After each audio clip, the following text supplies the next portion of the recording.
Welcome back to TechNet Radio. Blain Barton welcomes fellow technical evangelist Brian Hitney to the show as they discuss how you can use PowerShell to automate and manage tasks and processes in your Windows Azure virtual machines and cloud services.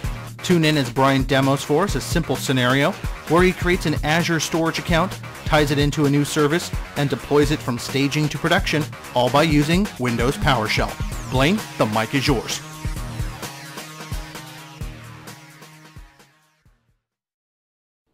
Hello and welcome to IT Time Radio, TechNet Radio. I'm your host, Blain Barton, a senior IT pro evangelist with Microsoft, and today I have a very special guest, friend, colleague, and we work on the same team, Mr. Brian Hitney. Give it up for Brian.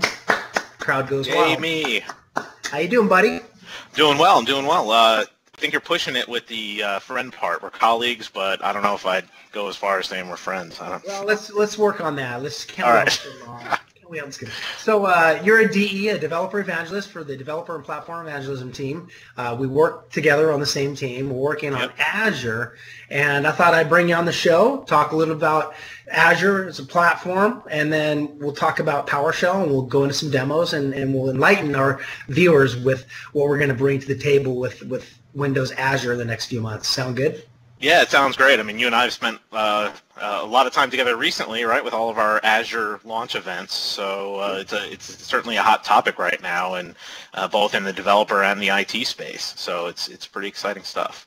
Yeah, it's interesting because even in the last few years of being in this role, we haven't really spent a lot of time with developer. We've kind of been, we've kind of been your little island, and IT's been that kind of their little island. And now with Windows Azure, I think it's a great opportunity to actually bring us closer together and kind of bridge those two, the IT pro and developer, because there are a lot of similarities, even with the development tools, but more importantly with things like PowerShell. So I'm actually pretty excited to kind of dive into some new areas of learning, and I'm sure you're kind of getting the same, right, with the IT pro side of things. So. Yeah.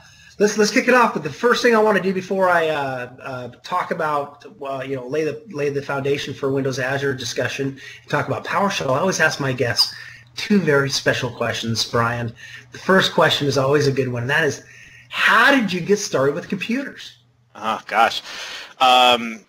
So my dad, he worked for IBM his whole life. So I remember when the original IBM PC came out in, I don't know, what was that, 1980, 81, something like that. I remember having that, and we're talking the green screen with a single 5 1/4 inch floppy drive. And so I always had that. And I remember hacking some of the games like Maxit and all these DOS-based games way back in the day. So just kind of grew from there. That's awesome. Yeah. So Big Blue. So go back a few years, huh?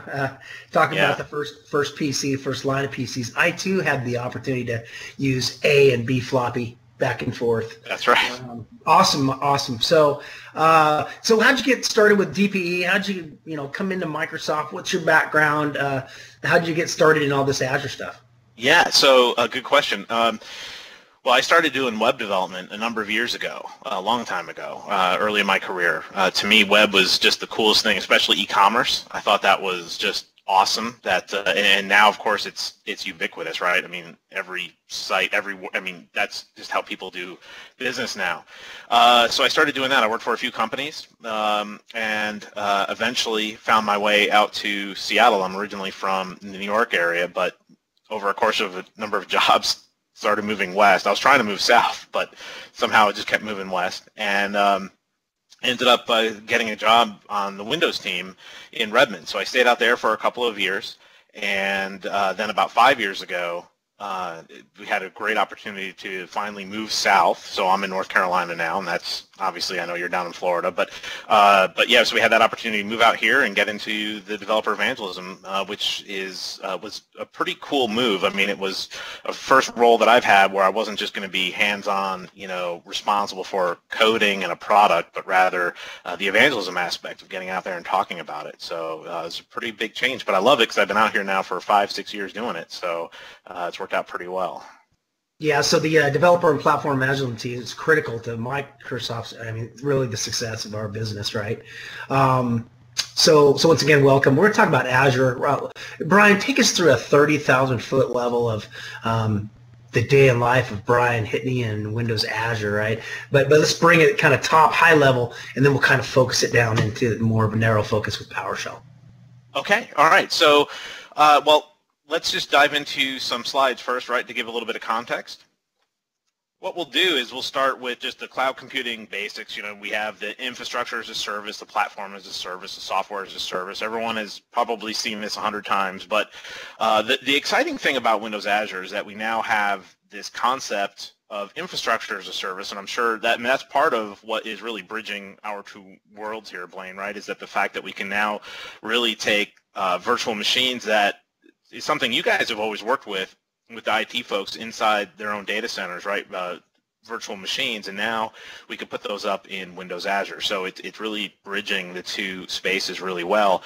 Classically, and where we started out with Windows Azure was platform as a service, and the idea with that, and this gets more into the developer space, but you take a code file, which is essentially a compile from Visual Studio that represents your website or your application, and then you ship that up to Windows Azure as a package file, which is essentially a fancy zip file, and then Windows Azure deploys all the virtual machines and everything else behind the scenes to manage it. And the real advantage there is that you completely abstract the operating system and not just the hardware and the network, but all the patches and everything else that goes with the operating system is managed by Windows Azure. So, so we have then this really large continuum then of ways we can ship our code up into Azure and have it managed based on what you need. Now, right now, we've got about 8 different Windows Azure data centers spread across the world. We've got 4 in the United States. We have the East and West data centers, and then what we call North Central and South Central, and those are the blue dots. We also have East and West Europe, and then also 2 in Asia. We also have CDN endpoints, and one of the features that Windows Azure has is a really huge and scalable and durable storage mechanism that we just call Azure Blob Storage, where you could essentially put any kind of binary objects in there, like images or virtual hard drives or whatever it is.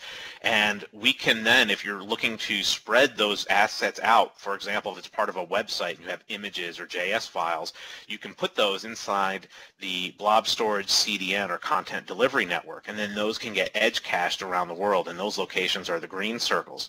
And so the idea there is that you can now very easily scale an application worldwide and have your application hosted at any of the number of blue circles, and then have any static resources in any of the green circles. So you could rapidly reach your end users, which is particularly valuable in web applications.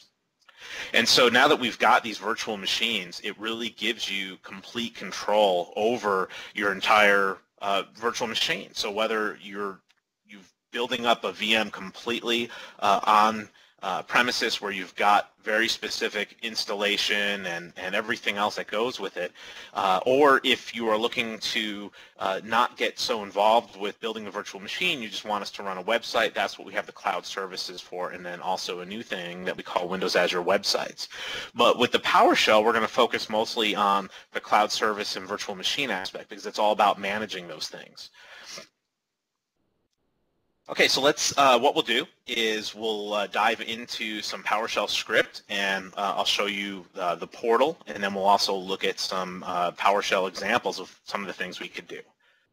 So this is an example of what the current Windows Azure portal looks like. This is the new preview portal that's all HTML5 based, and within the portal I can go in and look at any number of virtual machines that I've got set up, cloud services as well. So these would be the actual websites that I've set up. So right now I have it, if I click on this, we could dive in. I've got a bunch of different websites here running as various cloud services, and then also any virtual machines. I currently don't have any, but the nice thing with this is if we go, say, into virtual machines, and I'd like to create a new VM, one of the interesting things here, and I don't know how much you guys focus on this in the IT space, but if you click from gallery, we have all these different base VM images that you can select from when setting up your virtual machine. So it's pretty cool to see this, that it's not just Windows Server, but we also have several Linux distributions to choose from, or you can upload your own virtual hard drive and use that. So it's pretty cool to see that we have this flexibility then to take a virtual machine or a base image that we have, and it gives you that ultimate in flexibility. Typically, what developers would do or IT folks would do, you could do all of this directly through the portal, but behind the scenes there's a management API that you can use to control everything. In fact, that's exactly what the portal is doing behind the scenes. It leverages the management API. And for IT folks in particular, it's really cool to be able to use PowerShell to do a lot of these basic tasks. So I'll open up the PowerShell script that I just created here. And I'll do this in Power GUI, but you can do it in whichever scripting environment you prefer. Now, one of the things that I'll point out is that the PowerShell scripts started out as the Windows Azure PowerShell commandlets, and they're still up on Codeplex, and that was a not officially supported Microsoft thing that we had up there, and people just download it and use it. Now, at the same time, those because they are so popular, they actually are now supported inside the Windows Azure, but that's a process that's ongoing, and so currently some of the original Windows Azure PowerShell commandlets still have some functionality that the official ones don't yet support. So we have this somewhat of a hybrid thing right now between, depending on what you want to do, but a lot of the features are currently there inside inside the officially supported PowerShell commandlets. In fact, there's this page up on MSDN under Windows Azure PowerShell where you can see all of the Windows Azure management commandlets, and these are the official ones that come as part of the Windows Azure SDK, and all the PowerShell commandlets that are in here that you can leverage. So this is just a good reference of everything you can currently do. So you just download these and add them into your PowerShell. Right. You can add them. In fact, by default now, because when you download the SDK, this will come out of the box. So as long as you install the Azure SDK, prior to this, you would need to go to Codeplex and then download and manually install all of the PowerShell commandlets. Now, as it so happens, I have both installed because there are some things you could do inside the commandlets that are up on Codeplex that you can't currently do in the official release commandlets, but that's slowly changing. In fact, if you go to the Codeplex page today, it'll say, hey, we're leaving these up for the time being because not every feature is actually supported yet. And we know that obviously some people need to do that. And I've got an example of this actually doing the traffic management that's at the bottom of the script.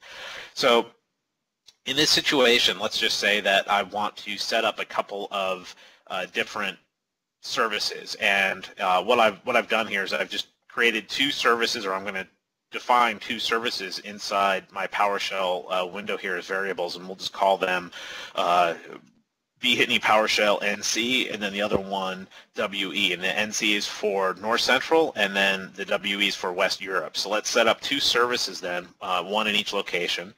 And I already have a storage account here defined, and I'm sharing out my key for everybody to see. So I'll change this right after I'm done with this. But this will be a storage account that I'd like to use to upload everything.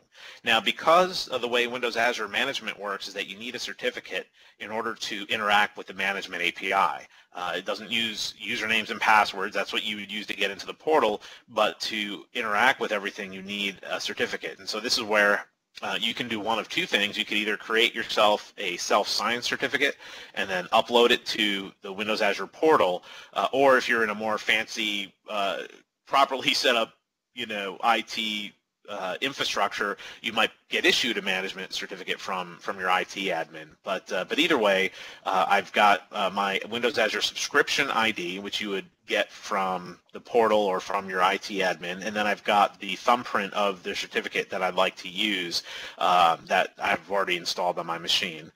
We've got my PowerShell demo storage account, and the storage account is where I'll prop up my images. So if I'm copying a service or a virtual machine up, that's what I want to use. We have our two service names. I'll also create a storage account for each service. So we've got a storage account for North Central and then West Europe. Now, storage accounts are free, essentially. There's no, you can park something there, and then you would always want a storage account associated with any deployment that you happen to have. It just makes sense to do that because that way they're in the same data center, and you would just put all of your stuff inside that storage account, and then the more data you put in there, the more cost it consumes. But since you don't pay for bandwidth inside the data center, it just always makes sense to have a storage account associated with any deployment. So what we'll do is we'll just dive down into some of this script here and talk about what it's doing. There are a few things you could do. In fact, I don't have to do these every time, but I have them in script where we're just setting up some Azure subscription information, and what that allows us to do is persist this subscription info for later on, so I don't always have to go through all this declaration stuff each time, but that's just an example of what you could do there. The real meat of this comes right down here where I've got this configure the North Central location, and what we're going to do is create a new Windows Azure storage account. And the nice thing is with all this is there's IntelliSense that backs it, that tells you exactly what you need to provide. But I'm going to give it the name of my storage name NC, which was that variable we declared up there, and then the location in North Central US. And then, so this creates a storage account, and then we create the actual Windows Azure service, which will be the where our code is going to live inside the virtual machine. And once we have the service set up, we'll create a new deployment. And the deployment now, a given Azure service, it can have a deployment as part of it. That's where you'll actually put your code inside a service. So we'll create a new service inside that, and I happen to have my PowerShell demo site, which is a package file right here. This would be something a developer would typically create and perhaps give that to the IT guy to deploy, and so that's what it needs. You need a package file and a configuration file, and so I've already got these two created from Visual Studio. The next thing is the slot. There are two slots inside Windows Azure. There's a staging slot and then the production slot for your service. And the idea with the staging slot is it's a great place to prop up code immediately before going live. It's a great place to just do a last-minute smoke test of your code before you hit the button to go live. And once you have done that, you get a unique URL for that staging deployment. It does not affect your current production deployment at all, but it allows you then to say, okay, it's up and running, go check it out, give it to your developers, give it to your marketing folks, look at it, and once they say it's good, you can then call move Azure deployment, and that will automatically switch the staging deployment to production, and then the production deployment back to staging, and then you could dismantle it, the staging, which was your old code, whenever you'd like to. So the way we'll do this to actually get started, I'll highlight this code and I will just run this selection. Now this is going to take a few minutes because what it's going to do is it's going to create that storage account, and one of the differences with the official Windows Azure commandlets that's a little bit different from the ones that are up on PowerShell is they do operate asynchronously. Now the way it worked in the previous release was you had to call a particular line of code, which was get operation status, wait to complete. And the idea with that is, since it operates asynchronously, if you had all of this back to back, you would just go through it so quick that you would then try creating your service before you would create your storage account before your service was ready, and then you try to create a deployment, and it takes a few moments to go through all this. You can see that my script here is still executing. So with the new PowerShell commandlets that you get as part of the SDK, they are synchronous by default, which means you don't have to do anything. Each line of code will not execute until the previous one is done. So that's the nice thing about this, is that you don't have to do any kind of wonky waiting to before something is ready. So once the storage account is done, we'll create the service and then the Azure deployment. And this is still executing. And what we can do is go over to the portal, and under my cloud services, we should see this showing up here any moment. Okay, so back in the portal, if I go into storage, you'll see that I've got my B Hitney Storage North Central account, and it's currently resolving. So right now the PowerShell script is waiting until this is done before moving on and creating the cloud service. Okay, so we waited a few moments here, and my storage account is done. I'll click over to the cloud service, and here we have the Hitney PowerShell NC that is currently up and running inside production. And if we click on that and dive in, currently we can see that it says not all role instances are ready. One is currently starting. And so it does take a few moments for everything to start up, but we did push everything. It is currently booting the VM as we speak. If we go back to the PowerShell script and check it out, you'll see that everything was echoed out to the console, right? We created a new storage account, we created the service, we then created the deployment, and then we moved that deployment from staging into production. Now, in this case, I did the move from staging to production just to really demo that you can do it. You could, of course, right here where I've got the slot going into staging, you could just do it directly to production if you wanted to, but just to show that that functionality is there. The next thing we could do inside the script is configure the West Europe.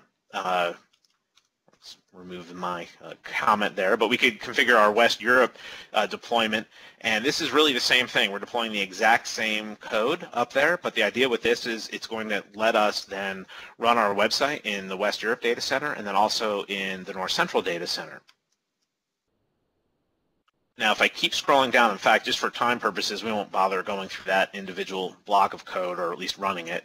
But the next thing we can do, and just to show you what some of the capability is within Windows Azure, there's something called the Windows Azure Traffic Manager, and essentially it's a global DNS. And the nice thing about this is that it lets you set up any number of endpoints. And in my case, I've got two services that we created. We've got the West Europe and the North Central, and they both have a .cloudapp.net name. So if I were to go to my PowerShell.cloudapp.net, whatever name I gave it, I'll see that website coming from, say, the North Central location. I can also go directly to the West Europe one. But the Traffic Manager allows us to specify those as endpoints and then globally load balance across both of those. So there's a few advantages to that. One is that if there's ever an outage someplace, either at the data center level or just with our code or whatever happens, the Traffic Manager can reroute everybody to a different location. So it gives you that global load balancing, that fault tolerance that you get from that. But the other advantage is that we can tell it to be performance-based, which means that anybody who's in Europe will have a better experience going to the Europe deployment versus everyone in the U.S. Because they're closer to those data centers, and so it will serve content directly from those data centers. So there's a few different ways you can configure this, and these are all called basically the load balancing method. In this case, you could see that I'm specifying a definition based on performance. You can also do failover. There's a couple of other things you could do within that. But once this Traffic Manager profile gets created and gets set up, it will then automatically load balance based on the domain name that you happen to have. In this case, I just gave it the domain name of my blog, but so it won't actually work. But you could, if you owned a DNS name, you would point it at this, and then the Traffic Manager will automatically route you between the two. And then finally, the nice thing we can do with all of this is once it is up and running, we can also rip everything down directly from cleanup, directly from this cleanup script.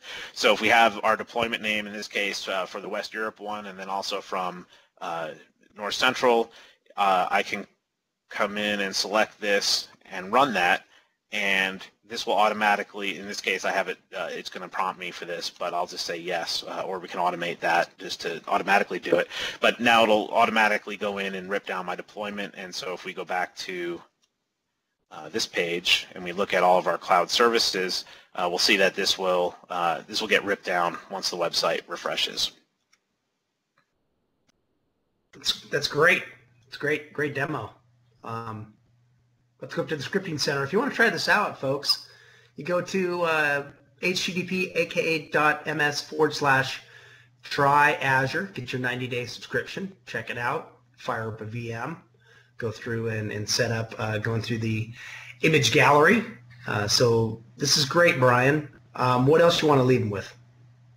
Yeah, no, this is really the best place to go is up on MSDN and checking it out and looking at all the things you could do with taking your VMs, automatically shipping them up and copying them up into the cloud. Just having all of this automated really makes, not just for IT folks, but developers too, just makes it so much easier once you learn this all these commandlets that do this stuff for you. Just, gosh, it becomes so easy to build out a global presence in really just a few minutes. Well, thanks a lot, Brian, for being on IT Time. All right, thanks for having me. It's Awesome hopefully job. people go out and download it, or get if you don't have it, if you don't have a Windows Azure account, you can get a free trial, or if you have an MSDN license, which I know a lot of people do, subscription, you get a lot of time associated with it. So it's a great opportunity to learn and play around with. Excellent. So you make sure you sign up for your 90-day subscription. With that, thanks for being on IT Time. Hope to have you back for another episode. And with that, it's a wrap.